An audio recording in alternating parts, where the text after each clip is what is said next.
Hello everyone, welcome back to my game zone for the very first episode of Tea Time is Niche Time. Cheers. Now if you've seen my previous videos, you'll be aware that this show is going to be about me talking about games that didn't particularly sell all that well, and I just basically talk a little bit about give my thoughts. So the first game I'm going to be doing for this is Enslaved, Odyssey to the West by Ninja Theory Games. Yeah, so this just a case of give you a brief rundown the plot for those that aren't aware. Enslaved Odyssey to the West is kind of a loose remake of, or a loose retelling of the famous Chinese novel Journey to the West, hence the subtitle Odyssey to the West. It stars Andy Serkis, who you may know for playing Gollum in the Lord of the Rings trilogy, of course. And he plays a character called Monkey, who seems to be a bit of a battle-hardened warrior type, who's caught on a kind of prisoner ship in a far-off apocalyptic future. And on board the ship with him is a female character called Trip, who is basically kind of a hacker-type character. She's able to hack various machines, and specifically the military-like mechs that have been left roaming across America. But during the escape in the opening segment of the game, of when they escape the big prison ship, Trip puts on, while Monkey's unconscious, a kind of a slave band thing on his head, and this device basically entwines Monkey to her, where now he has to obey everything that she does, otherwise the band on his head will kill him. So now Trip has basically trapped Monkey, and she's now demanded of him that he take her across now a desolate New York that's been overtook by mechs and nature, to get to where people are. So that's just the basic plot outline. As far as gameplay goes, if you've played the Devil May Cry reboot that Ninja Theory had worked on this year, redubbed DMC, you'll recognise a lot of the gameplay combat mechanics quite similar, although DMC is much more further advanced. You play the whole game as Monkey, and it has very much a similar vibe to Ico in terms of you're basically escorting someone, but you're not holding around. There are times when you get Monkey to carry you, but you're not ever held back. There are times when you have to protect her, but Trip can, help herself in situations now and then where she activates like an EMP on their mechs, and that gives Monkey time to rescue her. But the cross I give it's a mixture of DMC with Uncharted-like climbing mechanics, although it is quite clearly signposted in Enslaved, where you get areas that flash up telling you where you can climb, which you try and discover that for yourself. Although having said that, when you play Uncharted and you have Nathan Drake do like a little girly hop because he can't climb a particular bit, it's things, it doesn't put Drake in a good light. Now, graphics wise, this game was released in 2010. Of course, it will look a bit rough around the edges, but it still looks wonderfully colourful. The whole design, especially of the first half of the game, which is based in New York, where you've got cars scattered about, but then you've got all the foliage and nature taken over. If you've ever seen the film I Am Legend, imagine that, but if that film was based, many more decades in the future, or even The Last of Us, look at that. So And just a little bit of trivia, apparently some of the developers behind Enslaved Odyssey of the West actually went on to work with Naughty Dog for The Last of Us. So, you know, when I first heard about The Last of Us, it did evoke Enslaved Odyssey of the West. And this game came out, I believe, the same week as, certainly in Europe anyway, it came out the same week as Castlevania Lords of Shadow, another game that was very heavily regarded, but didn't do the great sales. But at least Castlevania Lord of Shadow is getting a sequel.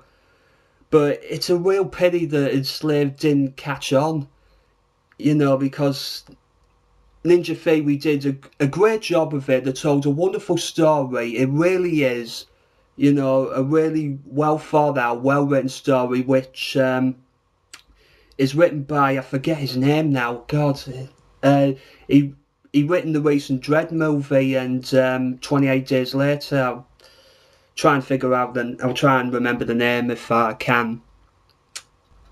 Now, in terms of the voice acting, Andy Serkis, you'd imagine. Alex Garland, that's his name. That's the writer's name. That's it. Yeah, he's written The Beach and 28 Days Later and the recent Dread movie. Another thing, you know, piece of entertainment that should have done better, you know, but I could talk for hours about that film, why that should have done better, but we're talking about Enslaved here. Like I said, I was going to say about the voice acting, Andy Serkis, as you'll imagine, is terrific, as you'd imagine he would be in the role, and really gives a toughness to Monkey, but there's still a sense of pathos and vulnerability about him, you know, that he has picked up the scars of surviving, but he's not you know, a cliched inhuman brainless beast type of a man, you know. He clearly can think, you know, he can clearly think for himself. He's and he won't pick a fight just for the sake of it. And the way the relationship between him and Trip throughout the film, especially if you've played The Last of Us or even The Walking Dead, even, where those games, and Bioshock Infinite, another one, where these games were hung on a relationship between two people. Enslaved, you know, coming a few years ago, you know, the whole of that game was based on, you know, the growing, originally very dysfunctional, intense, you know, coming together between the two, that they now have to work together, or in Monkey's case, forced to work together, but then gradually develops over time, and it's just so really wonderfully written, well voice acted. And yeah, Enslaved, like I say, it's such a shame that didn't catch on. And you know, it's ridiculous how many times I've been in game shops and I've seen it for £5, £6. I think, you know what, I almost want to give just give a nudge to the person next to me to say, you know what, that game's really good. You know, it's really good. You know, if you just play it once, you know, if you just think, oh, that was okay, and that right now we'll go trade it in and buy the next thing. You know, because I just want to see some people play it, because I got it day one when it came out, because it just grabbed my attention the first moment I heard about it. And like I say, it was, you get them, you know, the time it came out, you know, when you get, it reminds me sometimes when you get so many games that come out in autumn or fall time, where there's so many games come out, so much big titles, right? It's like, why would you release, these publishers, why would they release new IPs on at that time? You know, I always think it was clever of Sony, you know, a few years ago with Heavy Rain, because that was going to be, to my knowledge, I think that was going to be released in I think in October time, something like that, November, which would have put it among the big titles, your CODs, etc., you know. But Sony decided to hold back. They say, of course, to, you know, sort out any bugs in the game and that, you know. And it got like a February, March release, and it ended up selling about 2 million copies, probably because of that. And just coming off the back of when I did this video today, Killzone Mercenary, which I'm hoping to do a review at later in the week, that was released for, obviously, for the Vita, and in my country, Britain, it's just reached the top 10, came in at number 8. And of course, originally Killzone Mercenary was going to come out the same day as Grand Theft Auto 5, and I thought, oh my god, that's going to die an absolute death, you know. But because of a few things like the PlayStation Vita getting price cut and everything, you know, and being the release date being shifted forward 2 weeks from that, helps it out. And it's just a pity that games like Enslaved, kind of with no real publicity in like TV and no billboards or anything like that, you know, it's like these games go out to die, really, you know. You just think, you know, would publishers think, would it be better just to hold it back a few months, like say towards February time, March time, you know? And I think that The Last of Us helped tremendously when that was held back by about a month to June time, because how many big name games or highly anticipated games come out right in the middle of summer, you know, barely. I mean, we had this ridiculous situation last year in Britain where we had Zumba Fitness was #1 for like 4 weeks running. You know, I think, oh, Zumba Fitness, man. You know, it was getting to the point where Computer Video Game Magazine's website was saying, oh, can we please see a game come out that can topple Zumba Fitness? We don't want to see Zumba Fitness top of the gaming chart. It embarrasses us. And sorry if anyone who's got Zumba Fitness, but it's obviously even niche of type of game that you wouldn't expect gamers to play, you know. But it shows you that if you pick a good time in the market when there isn't much competition, you know, I'm sure it really does add to your sales. And of course, we know publishers these days, they're always concerned about the first 3-4 weeks of sales. Just ask Square Enix. So yeah, that's something I would love to see for the next generation, where I like to think that for publishers, not so much the first year, but when you've got like new IPs or more riskier retail titles coming out, you know, don't put them in, you know, when, for the sake of arguing, if you got a new IP coming out. Like, I mean, I'm getting Puppeteer this week for the PlayStation 3 exclusive, and it's half-priced retail game, which is great. But imagine if Sony released that, like, say, early to mid-November, right? Even taking out the PlayStation 4 release and all that goes with it. Imagine if they released it right heart in the middle of games like Assassin's Creed, Call of Duty, Battlefield, Watch Dogs, you know. It's not going to have a chance, you know, and the publishers must know that. I'm not well business minded, but if anyone out there who's watching this knows the reason why publishers do that, are they under something to, you know, are they under pressure from shareholders that they have to release a certain amount of product or games at a time to release them, you know, if you know the reason for that, and then please let us know.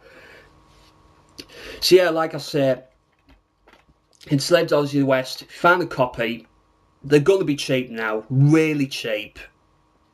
Trust me, right, you'll have 3-4 days maximum of good solid storytelling and pretty decent gameplay, not spectacular, but you know, what do you want for like 4 or 5 quid, you know? I know in the days of PlayStation Plus now, where they're giving you Need for Speed Most Wanted and Assassin's Creed 3 and goodness knows what else will be coming soon, you know. But Enslaved Odyssey West, it does, you know, demands some more people's attention, and Ninja Theory is a really talented studio, and a British studio, and you know, they do some really good things, and DMC, they really knocked it out of the park this year. You know, it's mighty impressive. So yeah, I would love to see some love go to that. So if I could just get a couple of people who've watched this thing, all right, I'll go and check it out. You know, then you know, hat off to you. You know. So I'll wrap this up. My first episode of Tea Times Niche Time, and you know, please like, subscribe, share, follow me on Twitter. It's at ADF86. And I'll be back pretty soon with a new video where I'll be dunking into subjects again. And I'm not going to be doing a video about Microsoft and EA after all, because I just get a bit sick and tired of talking about next gen all the time. So I want to talk about something that happened today when this video goes up, which is the PlayStation Vita TV, and my reactions on that, and some concerns about it as well. So look out for that if possible, and I'll hopefully see you again soon. Cheers. Be lucky.